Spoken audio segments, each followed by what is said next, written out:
Welcome to the FaceTime with God podcast. I'm your host, Kay Farrar, and yes, you have tuned in to the right place because we're bringing Christ to the culture and the culture to Christ because the gospel's not for old times, it's for all times. So we've got relevant topics, real people, and we're starting right now.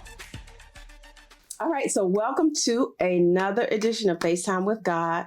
And we are so excited because today we're going to be talking about one of my favorite topics. You guys already know, education. But this is going to be a different view. We have our guest with us, Sandra Freeman, my neighbor. And she happens to be from Ghana, West Africa. So welcome. First of all, welcome to the set. Welcome to the set. We're so glad to have you. Hopefully you're relaxed and chill and at home. You already kicked your shoes off. Mm-hmm. So that's what we want. That's what we want. Yeah. I feel like, and I do this with people a little bit, but I just feel like we've been friends for, but really we've just met a couple times in the neighborhood, 4 times in the neighborhood. Mm-hmm. But I want everybody to see you walking. So one day when I was walking, you were walking and you had your earphones on and you were just, And then when I got close to you, I could hear you were doing your praise music while you were walking. Yes. So I just think that's so wonderful. You know, that good praise music. It'll get you through your walk. When you walk, how far do you normally go? I typically do a 4 to 5 mile walk you really? in the mornings. Yes. Is it every morning? Every morning if the weather allows. 4 to 5 miles. Yes. How far?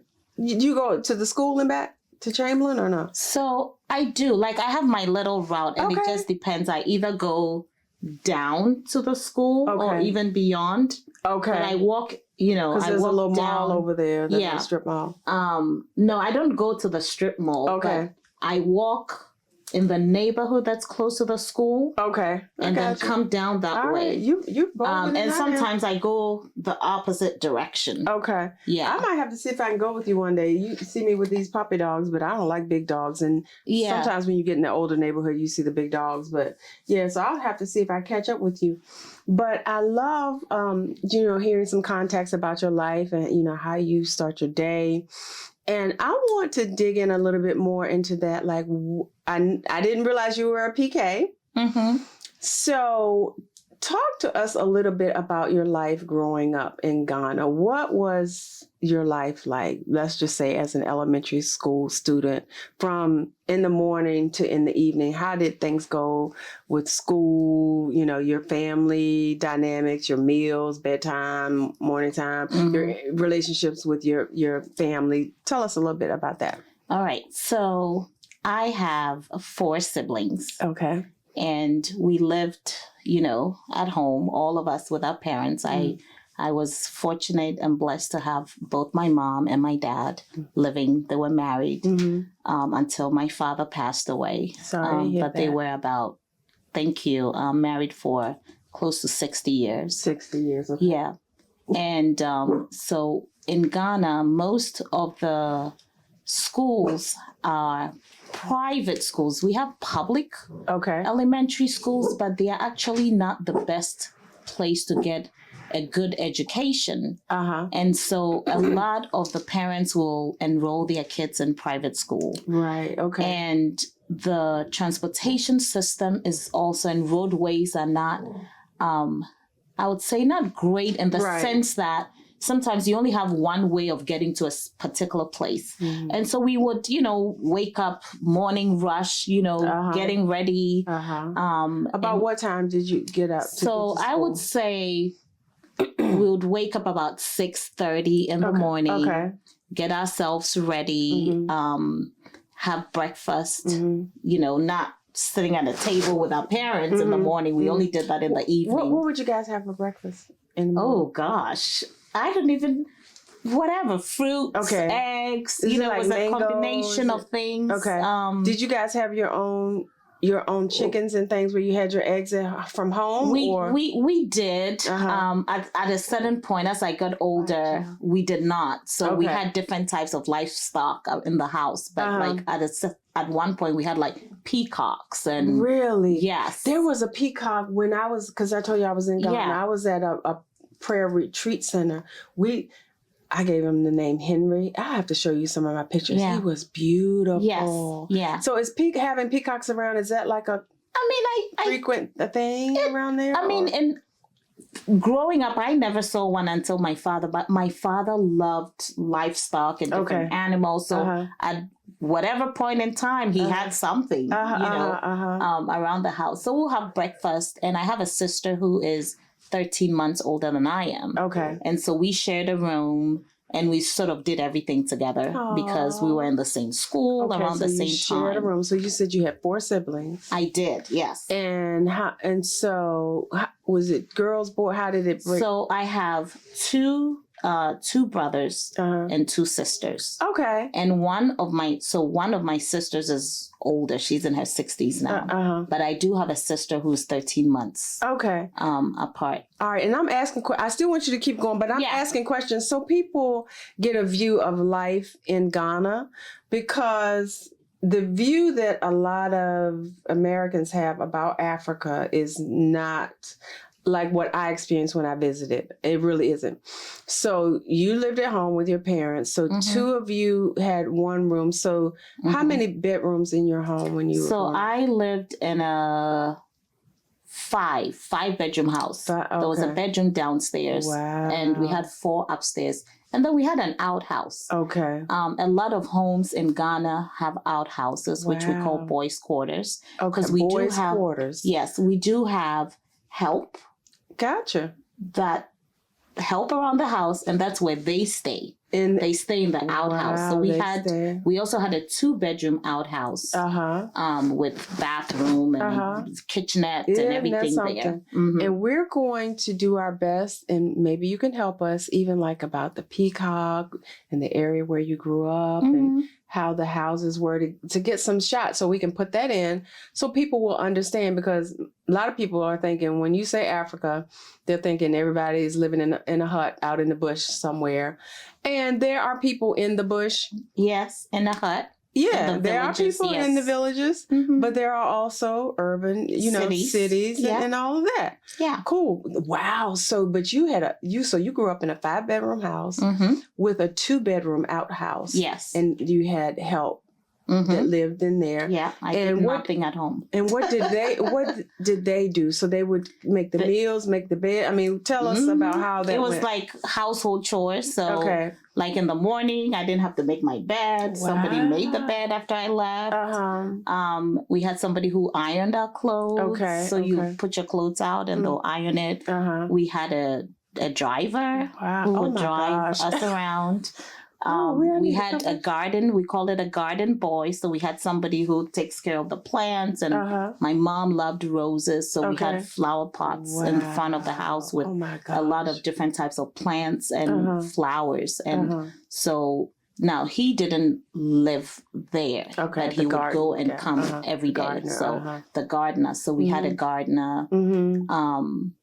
And like I said, somebody who did really the household work and then cooked. Okay, and they cooked.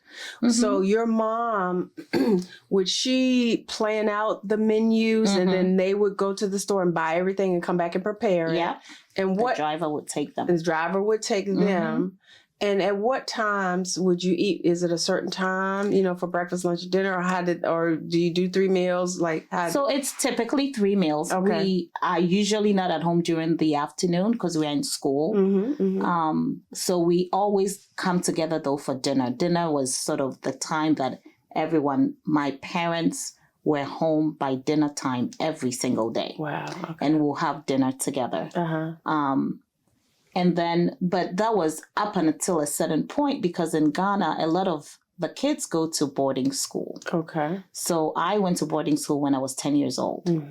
And so I think what I can equate it to here would be maybe once you enter high school. Okay. Most of those are boarding schools in Ghana. So you leave home and you are there wherever your school is located. Okay. The school I went to was about 2.5 hours away from home. So interesting. And everyone in my family, like all my siblings, went there. 2.5 hours. So you went there and you remained until break or kind of like how college is here. It's kind of like so college. You stay there, and then you come home on a like Christmas break. Wow. You come home, and that's at age 10. I went at age 10. Wow, and I went earlier than you typically go. I think you typically go around 12. Okay. However, the school system they were changing it in Ghana. Okay. So my parents didn't want me to go into the new system. Gotcha. So they sort of had me take the entrance exam. And so I ended up, yes, and I passed it. So they accepted me. They were able to enroll me. Yeah. So I want to highlight a couple things to just call out some points. Sure. One, you shared that there were public schools and there were private schools. Yes. But your parents sent you to private school up until age 10. And then that was also a private. Even after the age 10, it was also right. And then you went to the boarding school, yes, which was private, starting at age 10, and you had to take an entrance exam to be accepted to go to boarding school. Did you have to take an entrance exam, or what did you have to do to be accepted into your private school prior to boarding school? You do some type of entrance exam too, but of course you are much younger because so it's probably like colors and numbers. Class 1 was 6. I went at 6 years old. 6 years old. But you had to sort of register like I was registered months after I was born to gain admission because it was one of the better schools. And it was hard to get in. So it was hard to get in. So they registered you for, do you call it grade school, elementary school? Primary school. They call it primary school. We call it primary school and secondary school. And that starts at 6. So at 0, your first month of your life or so, they registered you for school that you were going to be hoping to enter 6 years later. Yes. That's how much ahead of time. Wow. Yeah. That is so awesome. So awesome. Look. Hey fam, here's some more good news. Romans 10:13 says, whoever calls on the name of the Lord shall be saved. That means delivered from danger, rescued, protected, preserved, so that you would do well and be made whole. If you've never prayed this prayer, if you want to just confess it again, join us as we pray. Lord Jesus, I believe that you are the Christ, the Son of the living God. I believe you died for me and paid the penalty for all my sins. I know I've not done everything right, but that's why I'm calling on you to save me, to wash me in your blood, to forgive me for all of my shortcomings, to make me whole again from the inside out. I will walk with you. I will follow you. I thank you for showing me through your word and by your spirit how I need to walk, how I need to live before you. Lord, I thank you for removing any blockage in my mind, in my environment. Lord, I thank you for sending your angels to protect me and to lead me in the way that I should go. According to Romans 10:13, I am saved. If you prayed that prayer, the angels in heaven are rejoicing, and so are we. Write "I'm saved" in the comments so we can celebrate with you.